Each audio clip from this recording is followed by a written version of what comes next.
It's Tuesday, October 1st. You're listening to Your Florida Daily.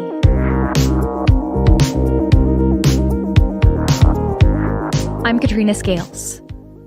Starting today, anyone caught sleeping on public property in Florida can be arrested under a state law signed by Governor Ron DeSantis earlier this year. It requires cities and counties to designate a specific public place for camping and sleeping. It also has to include security, behavioral health services, and bathrooms with running water. Now, local governments from Jacksonville to Orlando to Miami are scrambling to assemble shelters. Ron Book is the chairman of the Miami-Dade Homeless Trust. We are quickly moving to place over 140 individuals rental units at the La Quinta, hopefully before 12/31/24. We are buying an 8-unit building in Overtown. We just got deeded 10 units down south. Starting next year, people can actually sue local governments for not following the new law. 30 other laws go into effect today. That includes the SAFE Act, which adds a designation to a vehicle registration that lets drivers indicate whether they're the legal guardian of a child who has a disability. Another law introduces new vanity license plates, and another increases penalties for porch pirates. There are a lot. You can find the full list on clickorlando.com. Florida Blue and Baptist Health Hospital Group have reached a new contract agreement just hours before last night's deadline. Failure to make a deal would have caused the hospital to be considered out of network for some 600,000 Florida Blue customers across the Jacksonville area. That deadline had been looming for weeks as patients anxiously waited to learn if their insurance company was dropping the hospital from its network. The sides had been at it for 8 months, going back and forth over who was failing to compromise.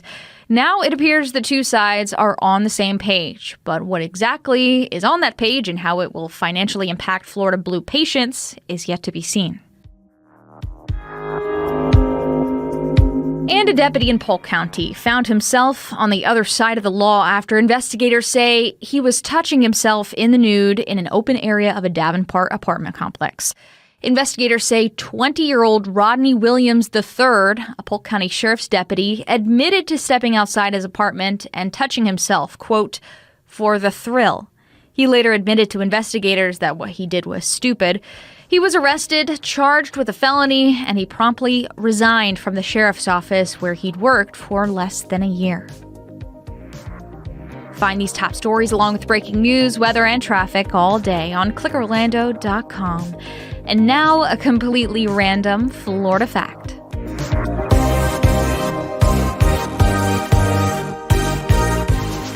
In the summer of 1888, an invisible killer stalked the streets of Jacksonville. Yellow fever, or Yellow Jack as it was called, took hundreds of lives, forced the city of Jacksonville into lockdown, and toppled a progressive biracial city government. Back then, people had no idea yellow fever was transmitted by mosquitoes. Many citizens tried to flee Jacksonville on trains, but were turned away from other southern cities as news spread of the deadly fever. Many of the city's newly elected black leaders also fell ill during the crisis, prompting the state to replace the entire Jacksonville City Council. The experience forced Florida to rethink its approach to public health, and it altered Jacksonville's path as a progressive city for African Americans. Your Florida Daily is produced by News 6, WKMG in Orlando. I'm Katrina Scales. Subscribe for new episodes wherever you like to listen.